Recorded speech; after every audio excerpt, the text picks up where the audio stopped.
ओम श्री परमात्मने नमः। ओम श्री गुरुभ्यो नमः। ओम मातृशक्तये नमः। ओम असतो मा सद्गमय तमसो मा ज्योतिर्गमय मृत्योर्मामृतंगमय। ओम शांति शांति शांति। उपनिषद के क्रम में 62वीं कक्षा है और प्रश्नोपनिषद की ये 5वीं कक्षा है। और 2 प्रश्नों के बारे में हमने चर्चा की, पर आप लोगों की तरफ से ये समस्या आई है कि क्या कहना चाह रहे हैं, अभी समझ में नहीं आ रहा है। तो पहले प्रश्न में तो इन्होंने ये पूछा है, ये प्रजाएं कहाँ से पैदा होती हैं, कहाँ से आती हैं। कुतः वा इमा प्रजा, ये प्रजाएं कुतो वा इमा प्रजा प्रजायन्ति। इसके उत्तर में ये बात कही गई कि तस्मै स होवा प्रजा कामो वै प्रजापति स तपो अतप्य स तपस्तप्त्वा स मिथुनम उत्पादयते। प्रजापति प्रजाओं का जो स्वामी है, उसने अपने ज्ञान को एकाग्र किया। तपो अतप्यत तपस्तप्त्वा मिथुनम उत्पादयते, मिथुन को पैदा किया। जैसा कि हम वैसे भी परिचित हैं कि इस सृष्टि प्रक्रिया के लिए ये एक अग्नि शक्ति और सोम शक्ति या स्त्री और पुरुष की आवश्यकता है। तो इस तरह से ये सृष्टि का क्रम आया है। मानी रई और प्राण इन्होंने नाम दे दिया। इसको आप स्त्री पुरुष भी कह सकते हो। प्राण शक्ति माने पुरुष शक्ति, रई माने स्त्री शक्ति। इसको आप अग्नि और सोम भी कह सकते हो। और आगे बहुत सारे जोड़े दिखाए, आदित्य और चंद्रमा, शुक्ल पक्ष और कृष्ण पक्ष, उत्तरायण और दक्षिणायन, वो सारा का सारा। मानी एक जैसे उत्तरायण में प्राण तत्व प्रधान होता है, दक्षिणायन में रई तत्व की प्रधानता होती है, आदित्य में प्राण की प्रधानता है, चंद्रमा में रई की प्रधानता है, शुक्ल पक्ष में प्राण की प्रधानता है, कृष्ण पक्ष में रई की प्रधानता है, दिन में प्राण की प्रधानता है, रात्रि में रई की प्रधानता है, अग्नि में प्राण की प्रधानता है, सोम में रई की प्रधानता है। इस तरह से इस बात को इन्होंने पूरा किया है।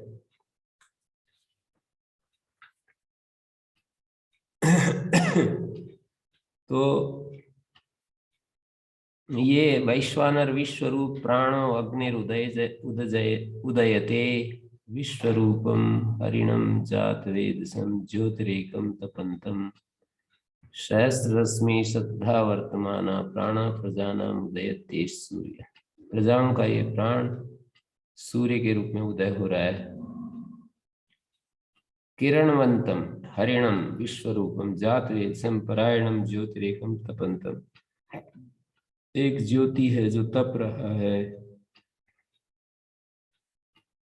तो ये कई सारे रूप इन्होंने कई स्तर पर दिखाए कि संवत्सर के स्तर पर जो प्रजापति के अयन, दक्षिणायन और उत्तरायन हैं, और इसी तरह से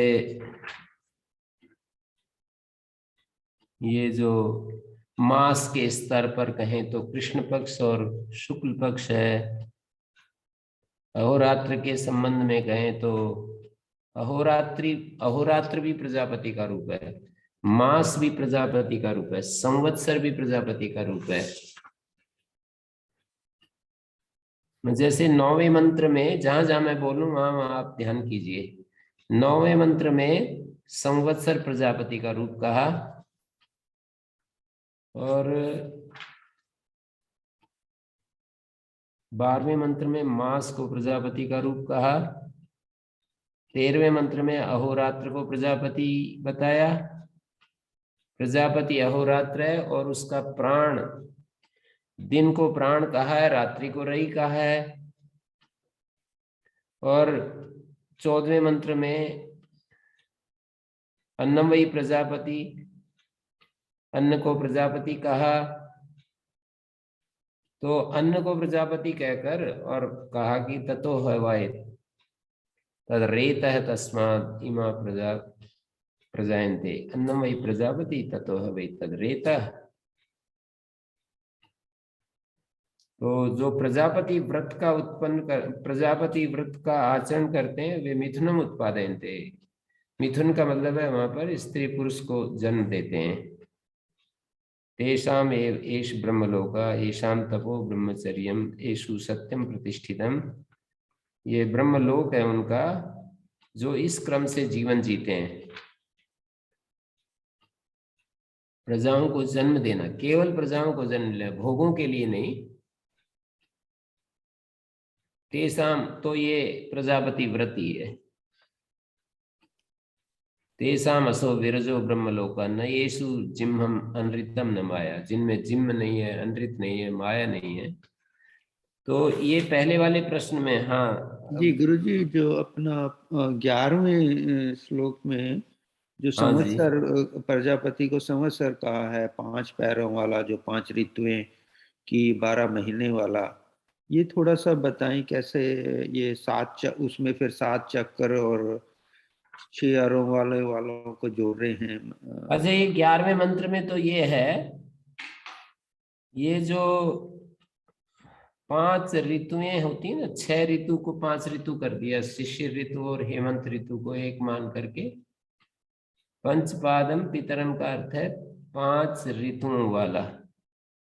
6 ऋतुएं होती हैं, तो उसको 5 में समाहित करके कहीं कहीं पंचपाद 5 ऋतु कह देते हैं, कहीं 6 ऋतु कह देते हैं, बस इतनी बात है।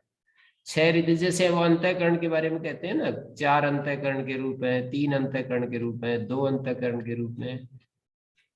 तो ऐसे उसमें जब 2 मानेंगे तो कई जगह एक दूसरे में समाहित कर देते हैं। जैसे 8 प्रमाण है, लेकिन उन 8 को जब 4 में समाहित कर देते हैं तो 4 प्रमाण है। 8 को 6 में समाहित कर देते हैं तो 6 प्रमाण है। 5 में समाहित कर देते हैं वेदांत में तो फिर 5 प्रमाण है। मीमांसा में 6 प्रमाण है, और न्याय शास्त्र में 4 प्रमाण है, सांख्य योग में 3 प्रमाण है। तो ऐसे वो, इसका मतलब है कि 3 से ज्यादा नहीं मानते, ऐसा नहीं है। बाकी जो 8 है उसको 3 में समाहित कर देते हैं, ऐसा तात्पर्य होता है उसका। तो इसी तरह से अंतःकरण में 2-3 उदाहरण दे रहा हूं। अंतःकरण 4 है, जो 3 मानते हैं इसका मतलब वो चौथे की सत्ता नहीं स्वीकार करते, ऐसा नहीं, चौथे को 3 में समाहित कर देते हैं। पर अंतःकरण के 2 रूप मानते हैं, तो इसका मतलब ये नहीं है कि वो बाद वाले जो 2 हैं उनको नहीं मानते, 2 में 2 को समाहित कर देते हैं। बल्कि कभी कभी एक ही अंतःकरण का रूप मानते हैं, तो इसका मतलब नहीं है कि 3 नहीं मानते, बाकी 3 नहीं मानते, एक में समाहित कर देते हैं। ऐसे ही ऋतुओं के बारे में भी 5 और 6 की बात आती है अपने वैदिक साहित्य में। तो जब 6 ऋतु हैं तो फिर वसंत से शुरू करेंगे, तो वसंत, ग्रीष्म, वर्षा, शरद, हेमंत और शिशिर, ये क्रम है। तो हेमंत शिशिर जो सर्दी का टाइम होता है, इसको एक में ही समाहित कर दे। माने जो ठंड पड़ना शुरू होती है उससे पहले शरद ऋतु होती है, और शरद के बाद शरद, जैसे मार्गशीर्ष और आश्विन, और मार्गशीर्ष जो है, कार्तिक और आश्विन जो है, कार्तिक और आश्विन, ये 2 महीने शरद ऋतु के होते हैं। फिर ऐसे 2-2 करके 12 महीने को 6 में बांट देते हैं, कभी 4 महीने का एक ऋतु कह देते हैं। तो इस तरह से पंचपादम पितरम, पितर इसलिए कहते हैं कि वो सबका पितर है, जनहिता है, इसलिए उसको पितृ कहते हैं। संवत्सर को पंचपादम इसलिए कहा कि संवत्सर की गति इन ऋतुओं से ही तो है। संवत्सर स्वरूप जो आदित्य है, इन पादों से वो घूम रहा है। ऋतु भी आवर्तते, तई रही असो पादे ऋतु भी आवर्तते। ऋतुपाद हैं, इनसे वो घूम रहा है और वो पिता है, द्वादश आकार वाला है, द्वादश मास ही उसके आकार हैं, अवयव हैं। और दिव्य आहु परे अर्धे पुरुषिणम, द्युलोक से परे ऊर्ध्व स्थान में, अर्धे का अर्थ होता है स्थान है, पुरुषिणम उदकवंतम, द्युलोक में जो उदकवंतम आहु काल विदा, तमेव अन्य इमे अपरे काल विदो विचक्षणम निपुणम सर्वज्ञम, सप्त चक्रे सर्प चक्रे सप्त है रूपेण सततम गतिमति कालात्मनि षडरे षड ऋतुम।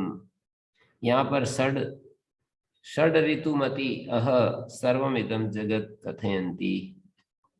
सप्त चक्रे का मतलब है सर्प चक्रे, 7 घोड़ों के रूप में, सप्तस्व आदित्य रथम नयन्ति, ऐसा कहते हैं। संवत्सर स्वरूप जो आदित्य है उसका स्वरूप बताने के लिए ये भाषा बोलते हैं, पंचपादम सप्त चक्रे आदि आदि। 7 आदित्य की रश्मियां ही चक्र स्थानीय है, एक तो ये बात कही जाती है। या फिर सप्त चक्र की एक और भी व्याख्या है, अयन ऋतु मास पक्ष अहोरात्र मुहूर्त, ये सप्त चक्र कहे जाते हैं। मानी अयन एक चक्र है, ऋतु दूसरा चक्र है, मास तीसरा चक्र है, पक्ष नीचे नीचे आते गए। 6 महीने का मास होता है, 2 महीने की ऋतु होती है, 1 मास का मास होता है 30 दिन का, पक्ष 15-15 दिन का होता है, अहोरात्र होता है, और अहोरात्र में मुहूर्त होते हैं। ये काल का एक विभाग। सप्त चक्र हो गए 1 2, अयन ऋतु मास 3 हो गए, पक्ष 4 हो गए, अहोरात्र 5 6 और मुहूर्त। अहोरात्र को भी 2 गणना में कर रहे हैं ना, अहोरात्र मुहूर्त। तो इस तरह से 7 चक्र हैं इसके, सूर्य के। सर्प चक्रे को भी सप्त चक्रे कहते हैं, गमनवती चक्रे। सर्प का मतलब सर्पण क्रिया, सृप धातु गति अर्थ में होती है, तो सर्प चक्रे गतिमति चक्रे, गति युक्त जो चक्र है। तो यहाँ पर पुरीषिणम, तो पुरीष जल का नाम है, पुरीषी का मतलब जल वाला, पुरीषिणम पुरीषवंतम, सूर्य से ही जल की सत्ता, हमारे यहाँ जो जल बरसता है उसमें सूर्य ही कारण है। तो तमेव अन्य में परे काल विदा, परे आहु, अथे में अन्य परे आहु, ऐसे कहा ना, अन्य आहु विचक्षणम सर्वज्ञम सप्त चक्रे षडरे आहु अर्पितमिति। सप्त चक्रे षडरे, षड ऋतुमति, षडरे का अर्थ है 6 ऋतुओं वाले, और सप्त चक्रे सप्त है रूपेण सप्तम गतिमति कालात्मनि चक्रे, 7 घोड़ों वाला। 7 घोड़े मैंने बताया, 7 रश्मियां 7 घोड़े, या फिर ये दूसरा एक विकल्प दिया अयन ऋतु वाला। तो ऐसे कालात्मा षडरे षड ऋतुमति आहु सर्वमिदं जगत अर्पितम, सारा जगत उसमें अर्पित है। अर्पितम अरा इव रथ नाभो निविष्टम, जैसे अरे होते हैं रथ की नाभि में, ऐसे ही वो। यदि पंचपादो द्वादश आकृति, यदि वह सप्त चक्र षडरा सर्वथा भी संवत्सर कालात्मा, कुल मिलाकर से संवत्सर कालात्मा है, चाहे वो पंचपाद और द्वादश आकृति कहो उसको, या 6 सप्त चक्र षडर कहो उसको।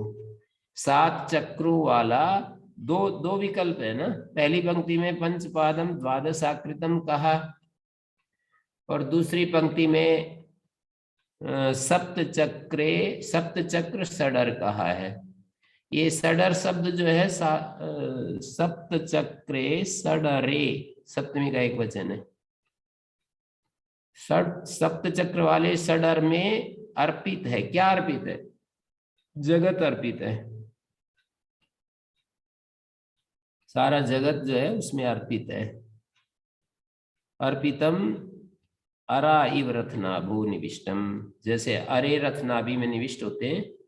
तो यदि पंचपादो द्वादशाकृति, यदि वह सप्त चक्रा सडरा, 7 चक्रों वाला सडर वाला, ये सर्वथा भी संवत्सर कालात्मा, संवत्सर ही काल, काल स्वरूप जो संवत्सर ही यहाँ प्रजापति बन रहा है। चंद्र आदित्य लक्षणों भी जगता कारणम, चंद्र आदित्य लक्षण भी जगत का कारण है। तो 5 ऋतुओं वाला और 12 महीनों वाला, 12 मास वाला, ये एक विकल्प दिया। दूसरे विकल्प में कहा कि 6 ऋतुओं वाला, 7 चक्रों वाला। दोनों ही पक्षों में जो संवत्सर कालात्मा जो है प्रजापति ठहरता है। यहाँ गुरुजी एक ही मंत्र में मतलब ऋतुओं को 6 भी बता दिया और 5 भी बता दिया। हाँ, ये व्यवहार में है ना, व्यवहार में है। जो हेमंत और शिशिर ऋतु है ना, वो एक मान लेते हैं बस। जी, वो तो मैंने आपको बता दिया ना कि 6 को 5 में समाहित कर दिया, 6 ऋतुओं को 5 में समाहित कर दिया। जैसे मैंने बहुत सारे उदाहरण दे दिए। एक तो उदाहरण दिया मैंने अंतःकरण का, दूसरा उदाहरण दिया प्रमाण विषयक। प्रमाण विषयक उदाहरण भी अच्छा है, और ये भी है अंतःकरण वाला। अंतःकरण 4 होंगे तो अंतःकरण चतुष्टय बोलते हैं, अंतःकरण त्रय बोलते हैं, अंतःकरण 2 भी बोलते हैं, अंतःकरण 1 भी बोलते हैं। एक ही अंतःकरण है। जो आत्मा के पास करण होते हैं ना, इंस्ट्रूमेंट्स, उसको करण कहते हैं। आत्मा के जो साधन है ना, अंतःकरण मानी भीतर के साधन, एक बाह्यकरण है। बाह्यकरण में तो कोई भेद नहीं है, बाह्यकरण तो 10 है गिने गिनाए। अंतःकरण में विकल्प है, माने 4 मानेंगे तो अलग अलग कह दिया, 3 मानेंगे तो किसी एक को 3 में डाल दिया। माने चित्त, मन, बुद्धि, चित्त, अहंकार को मन में डाल दिया, बुद्धि में डाल सकते हैं। मन, बुद्धि, चित्त, अहंकार, मैं, मेरा, ये जो है अहंकार का अभिमानो अहंकार। तो चित्त को मन में डाल दिया तो मन और बुद्धि, बुद्धि में अहंकार और चित्त को मन में डाल दिया तो 2 हो गए। केवल चित्त ही समझते हो तो योगस् चित्त वृत्ति निरोधा, तो एक ही अंतःकरण है। या केवल बुद्धि भी कह देते हैं, केवल चित्त भी कह देते हैं, केवल बुद्धि भी कह देते हैं। हाँ, तो आगे प्रश्न कीजिए कुछ। ये पहला प्रश्न में मतलब प्रजापति के अनेक अनेक रूप दिखाए हैं। मास प्रजापति समझ में आ रहा है कि मास में 2 पक्ष होते हैं। प्रजापति का एक रूप प्राण शक्ति संपन्न है, दूसरा रई शक्ति संपन्न है। और ये मनुष्य होता है ना, इसमें भी 2 चीजें हैं, एक प्राण और एक रई इकट्ठा। मनुष्य में आधा जो है शरीर प्राण तत्व प्रधान है, आधा जो है रई तत्व प्रधान है। माने जो स्त्री में भी दोनों है और पुरुष में भी दोनों है। पुरुष में जो बायां है वो, पुरुष में जो बायां भाग है ना, वो रई प्रधान है, और जो दायां भाग है वो प्राण प्रधान है। और आपने इसका तो बहुत ही अच्छे उदाहरण आपको समझ में आ सकते हैं। जब हमें जुकाम होता है तो और ज्यादा ठंड बढ़ जाती है, तो ये ये काम नहीं करता है, ठंड बढ़ जाती है।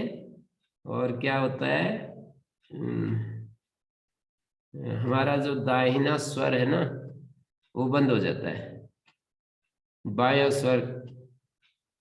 और यूं कहते हैं कि ये स्वर विज्ञान को भी इसके साथ जोड़ते हैं, संतति विज्ञान के साथ, कि जो जब हमारा दाहिना स्वर चलता है स्त्री पुरुष का, तो जो संतान को जन्म होगा तो पुरुष ही आएगा। और बायां स्वर चलेगा तो स्त्री आएगी, ऐसे बताते हैं। अब विज्ञान तो पता नहीं वाई एक्स वगैरह वगैरह क्या क्या बताते हैं, वो मुझे पता नहीं वो कैसे होता है। पर ये तो हम प्रैक्टिकल अनुभव करते हैं कि जब हमारे को ठंड शरीर में होती है तो जो बायां स्वर है वो बंद हो जाता है। और आप देखिए, मैं तो छोटी छोटी चीजों को भी ऑब्जर्व करता हूँ। हमारा एक दाहिने पैर की एडी देखना और बाएं पैर की एडी देखना, तो जो बाएं पैर की एड़ी है वो कुछ अलग प्रकार की मिलेगी, दाएं पैर की एड़ी अलग प्रकार की मिलेगी। थोड़ी आप थोड़ा ऑब्जर्व करके देखना, उसमें जो कुछ फट जाती है, कुछ खुरदरी हो जाती है, कुछ मुलायम होती है, ऐसे मैंने उस तरफ ध्यान दिया। तो ये हमारा शरीर का आधा भाग जो है वो और आधा जो भाग है वो प्राण तत्व प्रधान है, और आधा आधा जो है रई तत्व की प्रधानता है। और उसको भी जोड़ सकते हैं कि एक हमारा जो ब्रेन का एक हिस्सा होता है वो लॉजिकल होता है, दूसरा इमोशनल होता है। कौन सा होता है जी, मुझे नहीं पता। हमारा जो राइट ब्रेन होता है वो, उसमें किसकी प्रधानता है? लॉजिक की प्रधानता है, इमोशंस की प्रधानता है? इमोशंस की है गुरुजी। हाँ, राइट ब्रेन में ना। हाँ जी, हाँ जी। तो ये जो राइट और लेफ्ट है ना वो विपरीत है। मतलब हमारा जो आधा हिस्सा मैंने बताया ना कि उसमें प्राण तत्व प्रधान है, आधा में रई प्रधान है। तो राइट से हमारा पूरा लेफ्ट नियंत्रण होता है और लेफ्ट ब्रेन से राइट नियंत्रण होता है। जब हमारे को लकवा आदि मारा जाता है ना, शरीर में कभी कभी लकवा हो जाता है, तो वो लेफ्ट जो ब्रेन है वो राइट अंग का नियंत्रण नहीं कर पाता। कुछ ऐसी व्यवस्था है, लेफ्ट से राइट का, राइट पोर्शन शरीर का पूरा जो राइट हिस्सा है उसका नियंत्रण होता है, राइट से लेफ्ट का। तो लेफ्ट जो है वो रई प्रधान है और इधर राइट से वो नियंत्रण होता है। और रई में इमोशंस प्रधान होते हैं और प्राण में लॉजिक प्रधान होता है। तो लेफ्ट से राइट का नियंत्रण, राइट पोर्शन का नियंत्रण होता है। ब्रेन को कुछ ऐसा कर रखा है जी, उसमें हमारे शरीर का राइट पोर्शन, ये चीजें सारी संगति बैठ रही है। तो इस सृष्टि में अस्तित्व में प्राण और रई को पैदा किया। अब उनको कैसे हम समझें, थोड़ा थोड़ा आभास मिल रहा है कि स्त्री पुरुष में जैसे हम देखते हैं, पुरुष में प्राण की प्रधानता है, रई की अप्रधानता। स्त्री में स्त्री की प्रधानता, मतलब उसकी प्रधानता है, रई तत्व की प्रधानता है, प्राण। मोशन कहते हैं ना, इमोशंस प्रधान होते हैं स्त्री में, और प्राण जो है उसमें, प्राण जैसे पुरुष में इमोशंस की गौणता है ऐसे प्राण की गौणता है। तो ये दो तत्व प्रजापति ने इस अस्तित्व में, दो प्रजापति मास रूप बन गया, प्रजापति संवत्सर रूप, प्रजापति अन्न रूप, और उससे सब ये जो है पुरुष में जब वो अन्न जाता है तो प्राण का रूप धारण कर लेता है, स्त्री में वो अन्न जाता है तो रई का रूप धारण कर लेता है। प्रजापति है अन्न, लोहित के रूप में, रक्त के रूप में स्त्री में जाता है। तो वो कितना विज्ञान है, अपने आप ही सहज होता रहता है, कोई कहीं भी कुछ भी जोर नहीं लगाना पड़ता व्यवस्था को। विधान जो है ना, नेचुरल लॉज ऐसे हैं कि सहज रूप से सब होता रहता है, कोई कुछ भी मेहनत नहीं करनी पड़ती है, सहज बोलते हैं ना। हमारा जीवन भी ऐसा सहज रहे, स्मूथ रहे, कितना अच्छा है, कितना आनंद है। जी गुरुजी। आदमी शिव आदमी आदमी थोड़ा सा विचार कर ले तो स्मूथ चलेगा। माने सब जगह से अपने को विड्रा कर ले कि मैं कहीं भी आग्रह नहीं रखूंगा, कहीं पर भी मैं आग्रह नहीं रखूंगा, मुझे एकदम आनंद में जीना है, बस फिर क्या दिक्कत है, शुरू हो जाएगा उसी क्षण आनंद। आग्रह से विपरीत कुछ होगा तो अस्त व्यस्त हो जाएगा। हमने आग्रह बनाया, ये संत लोग भी बड़े मस्त होते हैं। वो हमारे गुरुजी बता रहे थे कि एक सन्यासी मिले, रेलवे स्टेशन पर खड़े थे। मतलब मैं उसको एक अंश में, उदाहरण तो एक अंश में ही होता है, ऐसा न समझें कि भाई वो बिल्कुल उसको लॉजिक के ऊपर कसोगे तो फिर वही आपको दिक्कतें होंगी। केवल एक अंश में उदाहरण। तो एक महात्मा मिले, बोले क्या प्रोग्राम है? बोले मैं मूर्ख नहीं हूं, पहले तो प्रोग्राम बनाऊं और फिर घिसटता फिरूं। पहले तो मैं प्रोग्राम बनाऊं और फिर उसमें घिसटता फिरूं। कहाँ जा रहे हो? बोल जिधर की गाड़ी आएगी उधर ही बैठ लेंगे। मैंने वो रेलवे स्टेशन पर खड़े थे, तो वो बोले कि मैं मूर्ख नहीं हूं कि पहले तो मैं प्रोग्राम बनाऊं और फिर मैं उस प्रोग्राम के पीछे घिसटता फिरूं, जिधर की गाड़ी आएगी पहले उधर ही बैठ लेंगे, हमारा क्या प्रोग्राम। तो ये जो है ऐसे मस्ती का उदाहरण है। कितना उस आदमी को कि कहाँ दुख होगा, जो सब कुछ को एक्सेप्टेंस में है। यही तो relinquishment of resistance is surrender. Resistance को छोड़ दिया, यही तो सरेंडर है। Relinquishment of resistance is surrender. तो ऐसी स्थिति में कहां पर किसी को दुख होगा? कैसे दुख हो सकता है? रेजिस्टेंस में ही तो परेशानियां हैं। बाहर से कुछ रेजिस्ट करता है, हम उसको होने नहीं देना चाहते। स्वीकार कर ले तो ठीक है, कोई दिक्कत नहीं है। तो ये पहला प्रश्न मेरे ख्याल में स्पष्ट हुआ होगा इतना विचार करने के जी बाद। जी गुरु जी, श्री का प्रश्न है जी। हाँ जी, श्री जी बोलिए। हाँ गुरुजी प्रणाम। आपने फिर से ये पहला प्रश्न एक्सप्लेन किया, उसी पे ही मेरा प्रश्न है, जिसमें कि शुरुआत में जब कबंदी पूछते हैं कि प्रजा कैसे उत्पन्न कहाँ होती से आई? जी, तो फिर वो समझाते हैं पिपलाद महाराज कि प्रजापति जो है अन्न और प्राण का जोड़ा है, और संवत्सर में दक्षिण उत्तर आयन जो है, दक्षिणायन उत्तरायण होते हैं, फिर ऋतुएं भी आती हैं, फिर मास ही प्रजापति है, फिर दिन रात भी प्रजापति है, फिर अन्न ही प्रजापति है। तो कई तरह से प्रजापति को समझाते हैं कि वो कैसे मनुष्य के शरीर में धारण करता है, कैसे आता है वो। फिर वो बताते हैं, अंत में बताते हैं कि विशुद्ध जो जो विशुद्ध आत्मा है वही ब्रह्मलोक जाती है, जो कि सूर्य के रास्ते से जाती है। जो बाकी तो सब लोग या तो जन सेवा में लग जाते हैं, या हमारे जैसे लोग इस युग का इस प्लेनेट में आके बस आराम फरमाते हैं, मतलब जो भी करना है, खुशी रहना चाहते हैं हमेशा। तो इसमें गुरुजी ये है कि फिर सवाल तो ये, प्रश्न ये उठता है कि ठीक है, ये तो प्रजापति ने बनाया ये 2 पैरों पे चलने वाले को लेके, लेकिन जो बाकी के जो 4 पैरों पे चलते हैं, 6 पैरों पे चलते हैं, इसी ग्रह पे, इसी पृथ्वी पर, उनके लिए क्या सिस्टम था? नहीं, उसमें भी तो यही है ना। उसमें कोई, ये तो पूरे अस्तित्व की बात है, एक फीमेल और एक मेल जी, सारे अस्तित्व में एक ही बात है। मैंने एक कहानी सुनी थी कि वो जो पार्वती,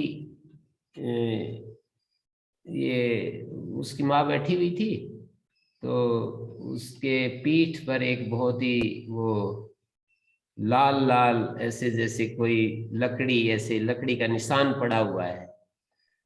तो उसने कहा कि माँ ये किसने क्या कर दिया, किसने ये मार दी ये लकड़ी?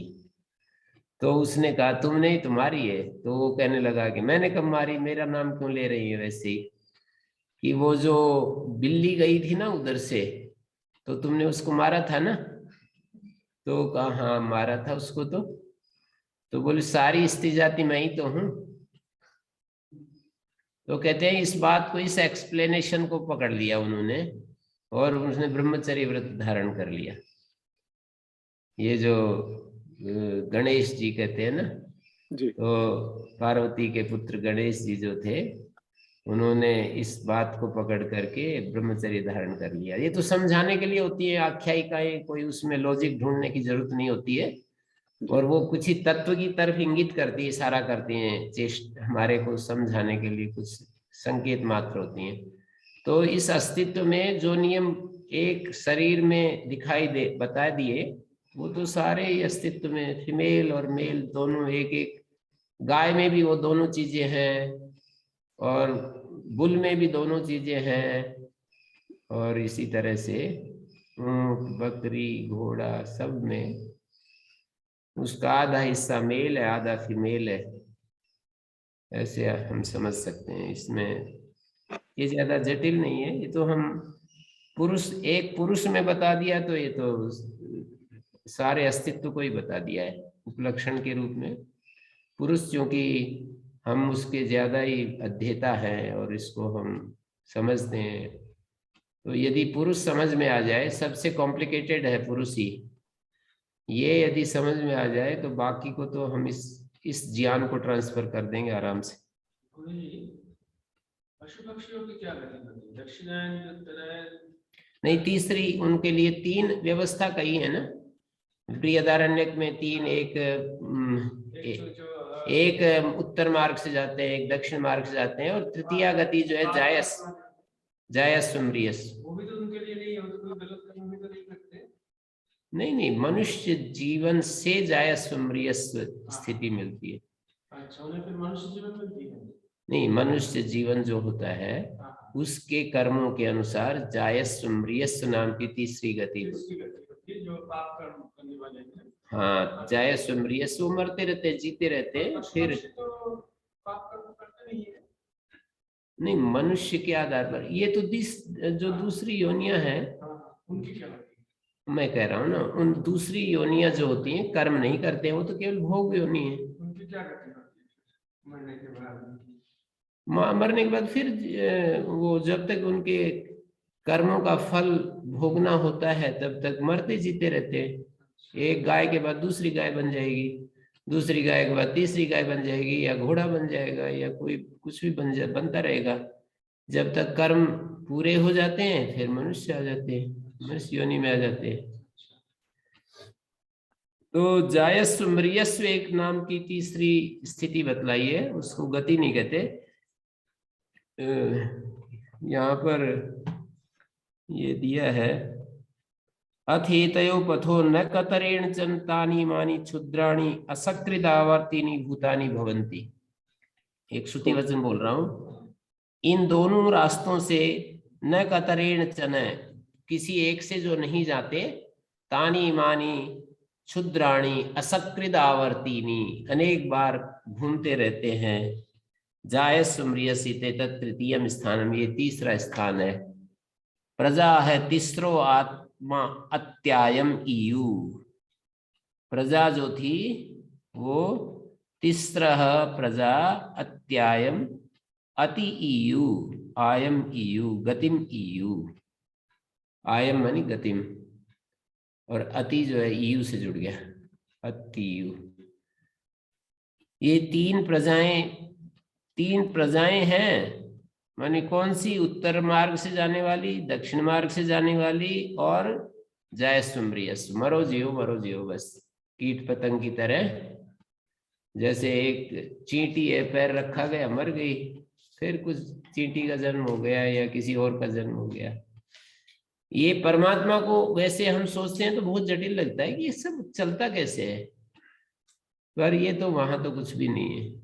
बिल्कुल एकदम जैसे हमारी आंख झपकती है, हमारा हृदय धड़कता है, हमारा श्वास जैसे आता जाता है, इतने सहज रूप से ये जन्म मरण की व्यवस्था है।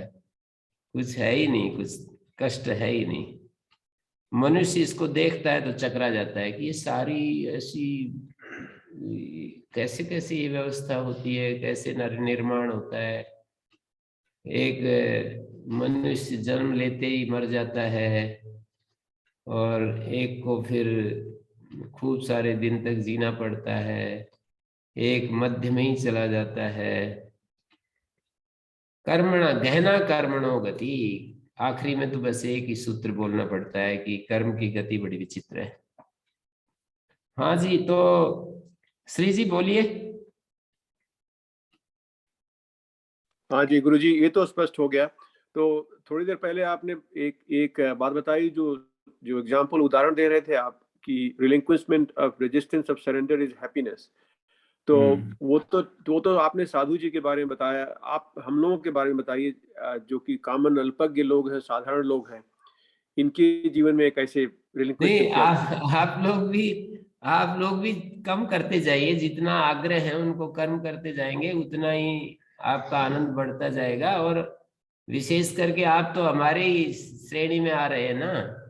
आप तो मतलब एक प्रकार से 60 साल के ऊपर जो हो गए हैं, तो उनको क्या रेजिस्ट करना परिस्थितियों के साथ, कर्म फल के साथ। अब वो उनको ऐसे करना चाहिए, ऐसे करना चाहिए, पुत्र पुत्रियों को ऐसे जीना चाहिए, ऐसे रहना चाहिए, उनको सत्संग में आना चाहिए, उपनिषद सुनना चाहिए। वो उनको अपने ढंग से विकसित होने दीजिए। वो सुने तो सुनाइए, वो आपकी सलाह ले तो उनको दीजिए। वो आपको यदि किसी तरह से आपको बीच में लेते हैं अपने जीवन के प्रवाह में, तो आप जरूर उनको सलाह दीजिए।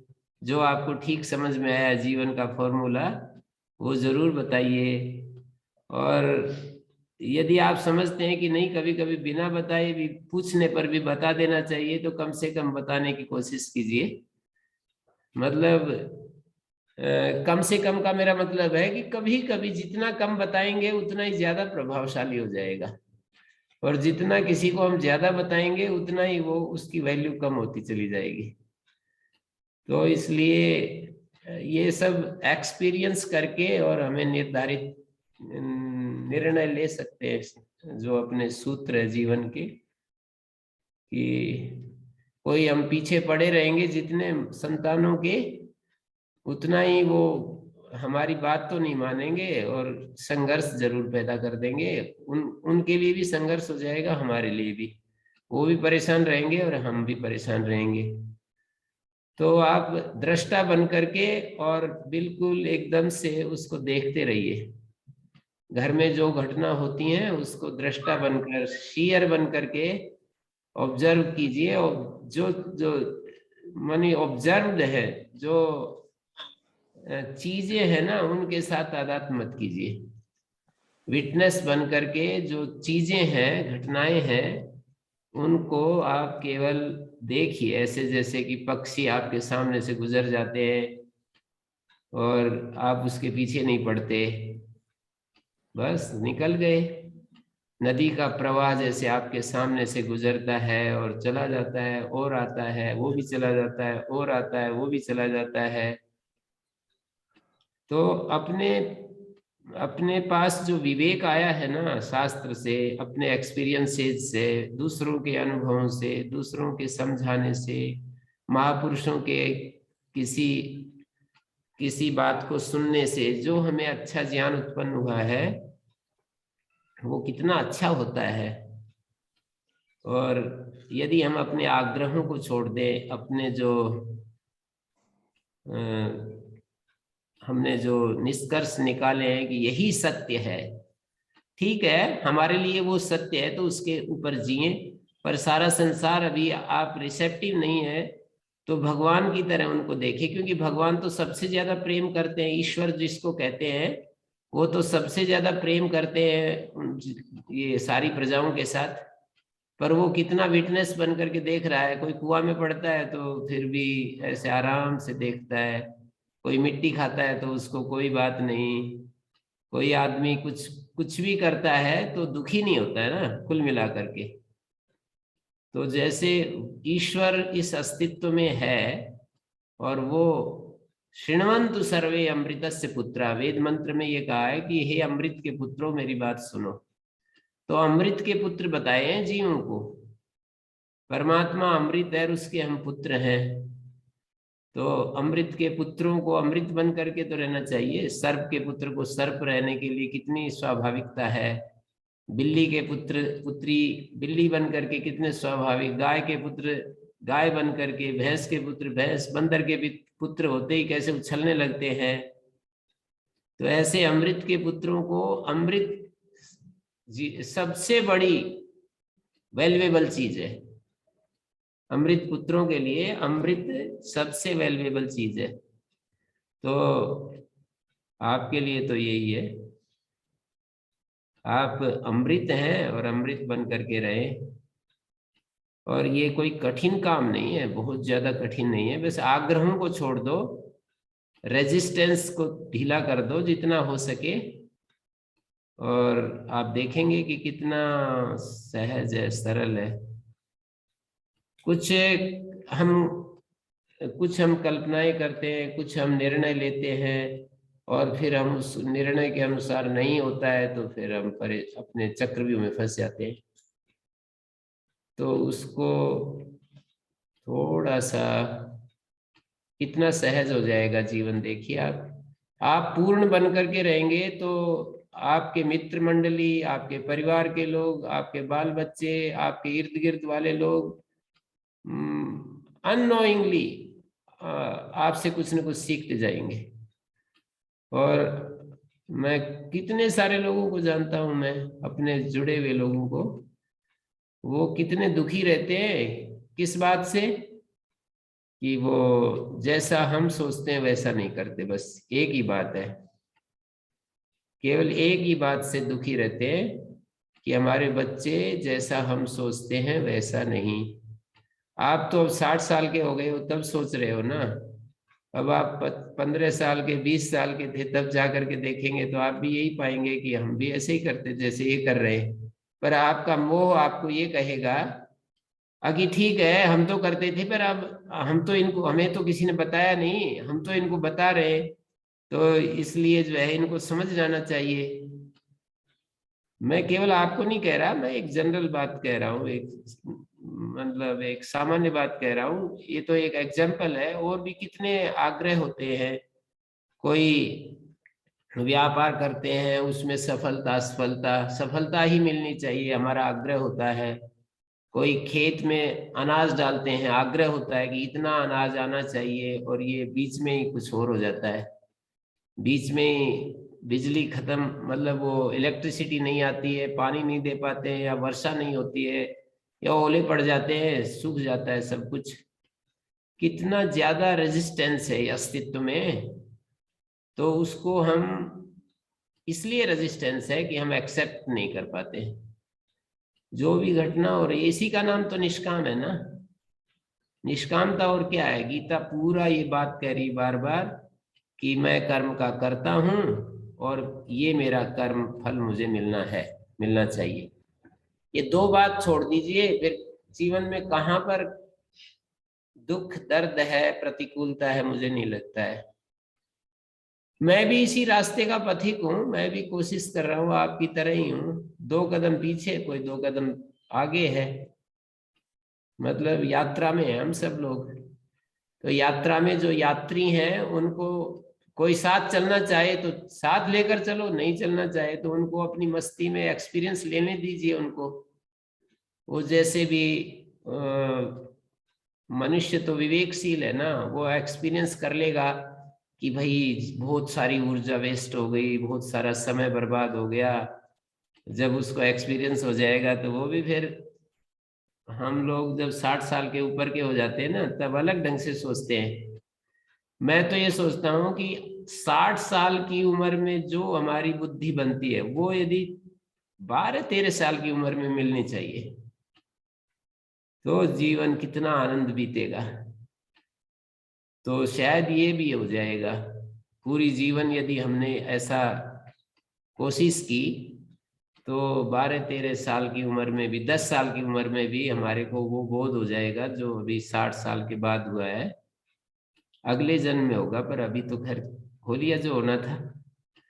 और अभी क्या देर हो गई है, अभी भी कोई देर नहीं है। It is not too late to mend, ऐसा कुछ कहते हैं ना अंग्रेजी में एक वाक्य, ये है। It is never late to begin. हाँ, वो भी है, it is never late to begin और it is not too late to mend. तो निर्माण के लिए कहाँ देर हुई है। हम 5 दिन भी शेष, वो जो एक महाभारत की कथा होती है ना कि परीक्षित को 7 दिन मिले, तो वो निर्भय हो गए। उनको कहा कि अब बस 7 दिन जियोगे आप, तो एकदम वो तो निर्भय हो गया कि अच्छा 7 ही दिन मेरा जीवन है। तो यदि हमारे को 7 दिन भी बचे हैं तो एकदम भगवान में अपना मन लगा दें और स्वीकार करने लगे सारे अस्तित्व को। चारों तरफ ये जो अस्तित्व है इसको हम ऐसे प्रेम भरी आंखों से देखने लगे और सारे अस्तित्व को स्वीकार कर लें एक बार। तो बताओ इसमें ये उपदेश आपके लिए होगा या सन्यासियों के लिए होगा, बताइए आप। ये तो हमारे लिए होगा महाराज जी। महाराज जी मैं पूछ सकता हूँ महाराज जी? हाँ क्यों नहीं। जी महाराज जी। महाराज जी मैंने भी ये महसूस किया कि जब जब जिंदगी में कर्ता भाव से रहे ना, जैसे चाहे वो अहंकार हो या कुछ हो, तभी गड़बड़ हुआ। अदरवाइज हर चीज सहज भाव से होती चली जाती है। मतलब जब कर्ता भाव आए ना, जब तो या अहंकार आया या मान लो कि कोई चीज, तभी गड़बड़ हुई लाइफ में। तो ये हाँ, बात तो ये तो आपका समझ एक्सपीरियंस, जो आप अपना एक्सपीरियंस सुना रहे हैं, फिर जी इस एक्सपीरियंस को बहुत ही ध्यान से रखिए संभाल करके।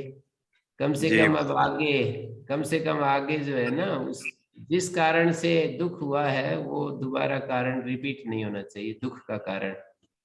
हम्म, मनुष्य की बहुत कमजोरी ये है कि वो भूल जाता है। और एक वो आता है योग से शक्ति, प्रेम से भक्ति, ज्ञान से मुक्ति। तो योग से शक्ति का मतलब क्या होता है। योग से शक्ति का मतलब ये होता है कि योग हमें इतना एकाग्र कर देता है कि शक्ति अपने आप फूट पड़ती है। आदमी की निर्बलता यही है ना कि वो जो उसने अनुभव किया, जो उसने देखा, उसी के विरुद्ध खड़ा हो जाता है, उसी को भूल जाता है। तो आप कितना अच्छा अनुभव कह रहे हैं, पर ये जीवन के अंत तक ये अनुभव नहीं बनेगा। आप फिर इतना अनुभव सुना रहे हो सबके बीच में, और आप बता रहे हो कि जब जब ऐसा हुआ तब तब दुख हुआ है, फिर यही फिर रिपीट हो जाएगी गलती। तो ये मनुष्य की कमजोरी है। तो ये नहीं सांख्य समम ज्ञानम न च योग समम बलम। सांख्य जैसा ज्ञान नहीं, योग जैसा बल नहीं।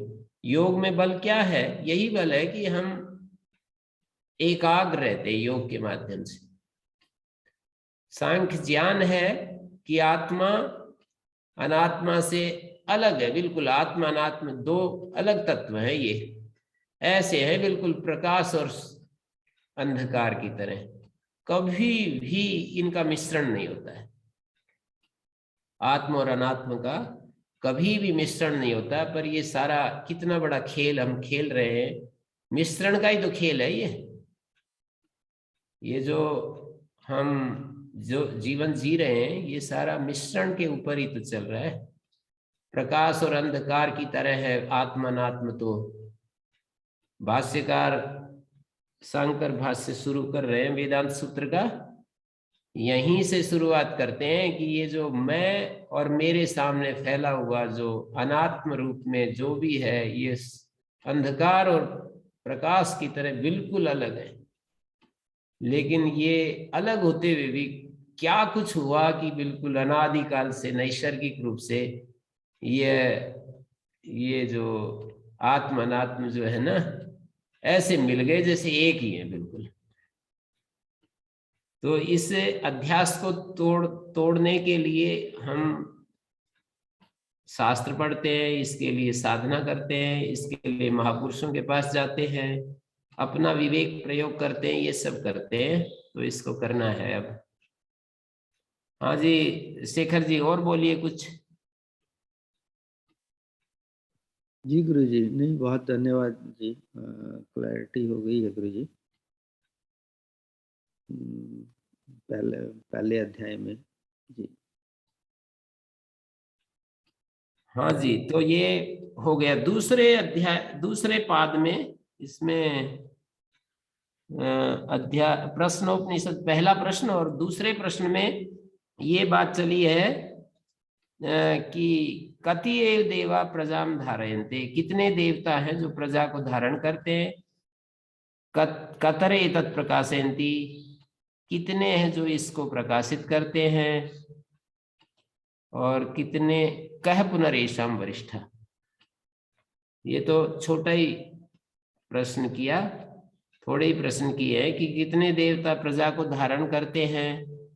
तो उन्होंने इस प्रश्न के उत्तर में क्या कहा कि ये सारे जो वायु, अग्नि, जल, पृथ्वी, ये सब है, वाणी, मन, चक्षु, श्रोत्र, हमारे अध्यात्म में और हमारे बाहर जगत में, बाहर जाएंगे तो आकाशो वैस देवा वायु अग्नि आपा पृथ्वी, पंचभूत का नाम ले दिया। आकाश और वायु अग्नि आपह पृथ्वी और वांग मन चक्षु श्रोत्रम, ये सब ते प्रकाश से अभिवदंती वयम एतद् बाणम अवष्टभ्य विधारयाम। वे इसको प्रकाशित करके ऐसे बोलने लगते हैं कि हम ही हैं इसको धारण कर रहे हैं, लेकिन ये उनका अहंकार ठीक नहीं है। केनोपनिषद में भी समझा दिया ना ये बात, तो कि अग्नि, इंद्र नहीं, इंद्र आदि जो देवता थे उन्होंने ये समझ लिया कि हम ही हैं, ये जो कुछ ये महात्म्य जो दिखाई देता है ना, ये हमारा ही है। तो यक्ष ने सोचा कि इनको तो शिक्षा देनी पड़ेगी, तो उन्होंने जो है अपना एक विशिष्ट रूप वहां पर प्रस्तुत कर दिया। तो अब कोई अच्छी चीज आ जाए तो हम उससे परिचय प्राप्त करना चाहते हैं, या उससे मिलना चाहते हैं, उसके साथ संवाद करना चाहते हैं। तो देवताओं ने अग्नि को भेजा कि आप पूछ करके आओ ये कौन है। तो वो तो बिल्कुल वापस आ गया। फिर इंद्र को भेजा, वो भी वापस आ गया, भगवान होते हुए भी वो वापस आ गया। हाँ, वायु को भेजा, इंद्र को भेजा, अग्नि वायु को भेजा और इंद्र को भेजा, और वो वापस आ गए। और वो एक तिनके को भी अग्नि नहीं जला सका, एक तिनके को भी वायु नहीं उड़ा सका। और इंद्र को तो इतना ज्यादा उसका तो अभिमान चूर चूर कर दिया कि उसका मुंह भी नहीं देखा उस देवता ने। तो ये सब जो है वहां पर बताया, यहाँ पर भी ऐसे ही कुछ बात कही है। तो वरिष्ठ प्राण जो था ना उनमें से, उसने कहा कि ऐसे मोह में मत पड़ो। अहमेव एतत् पंचधात्मानं प्रविभजेतत् बाणम अवष्टभ्य विधारयामि ते असदत्। वो तो श्रद्धालु नहीं हुए उनकी बात पर, लेकिन उन्होंने दिखा दिया और वो बस समझ गए कि हाँ ठीक कह रहे हैं ये। तो एवं वांग मनस चक्षु श्रोत्रम ते प्रीता प्राणम स्तुवंती। ये जो वांग मन चक्षु श्रोत्र ये जो सब थे ना हमारे शरीर के अंदर, सारे देवगण ये खुश हो गए कि अच्छा प्राण ही है महिमाशाली। समझ गए भाई हमारा अस्तित्व कुछ नहीं है, ये निकल जाएगा तो हम तो बिल्कुल ढेर हो जाएंगे। तो उसकी स्तुति करने लगे। एषो अग्निस्तपति, एष सूर्या, एष पर्जन्या भगवान, एष वायु पृथ्वी रई देवा सदसत्सामृतम चेत रायुरथ रावो प्राणे सर्वम प्रतिष्ठितम रजो युजुंसि नामानि यज्ञ। प्राण में सब कुछ है, प्राण क्रिया शक्ति और ज्ञान शक्ति दोनों का समुचित रूप है। प्राण परमात्मा के द्वारा क्रिएटेड एक ऐसी फोर्स है जो चित्त शक्ति और क्रिया शक्ति का उभय समन्वित रूप है, उभय समन्वित रूप है।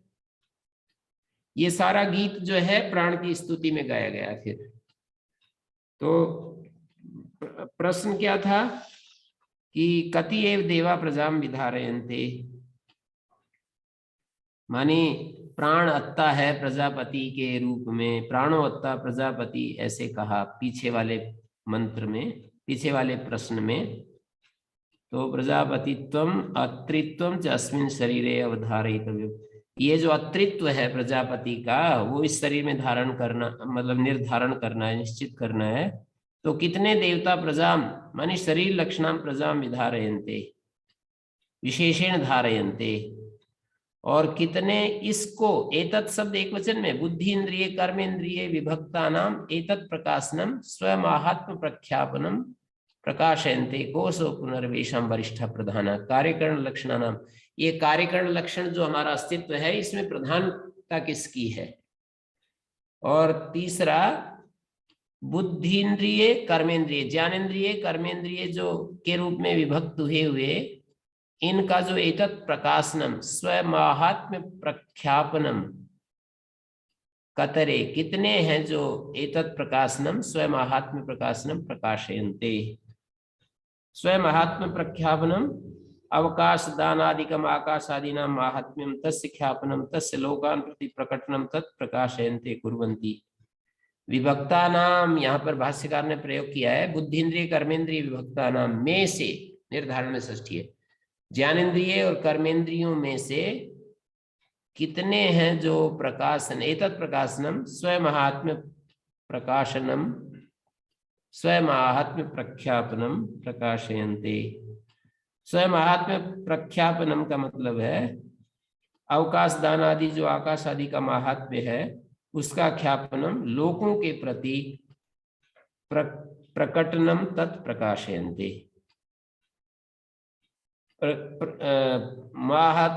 यहाँ पर ये बोले हैं ना, एतत् प्रकाशनम प्रकाशयन्ते, पाकंपस्ति की तरह प्रयोग है ये, एतत् प्रकाशनम प्रकाशयन्ते।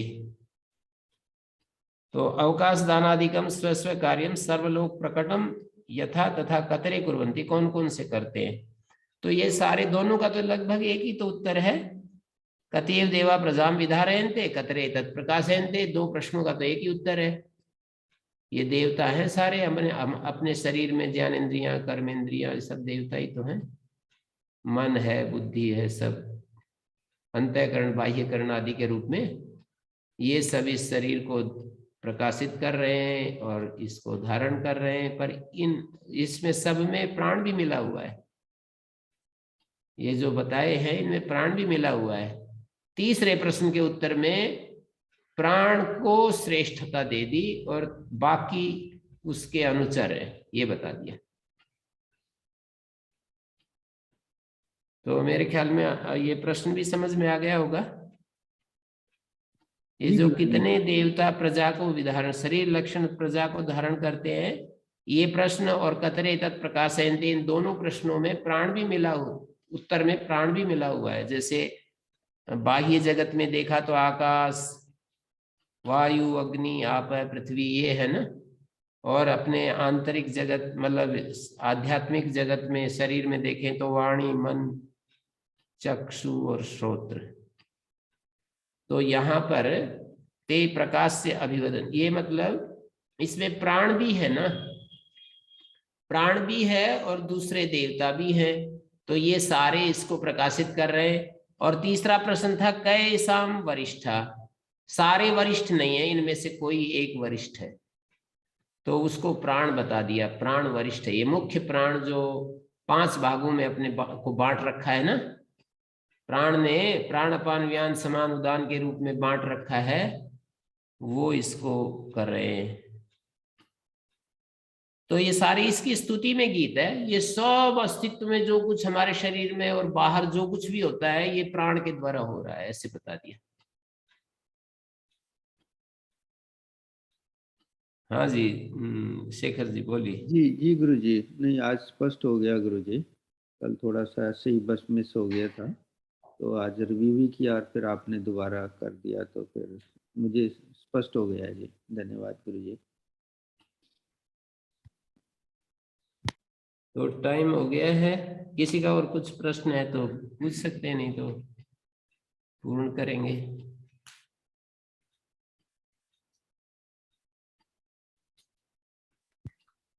जी गुरु जी, यहीं अंत कर देते हैं, कोई प्रश्न नहीं है अभी तो। जी।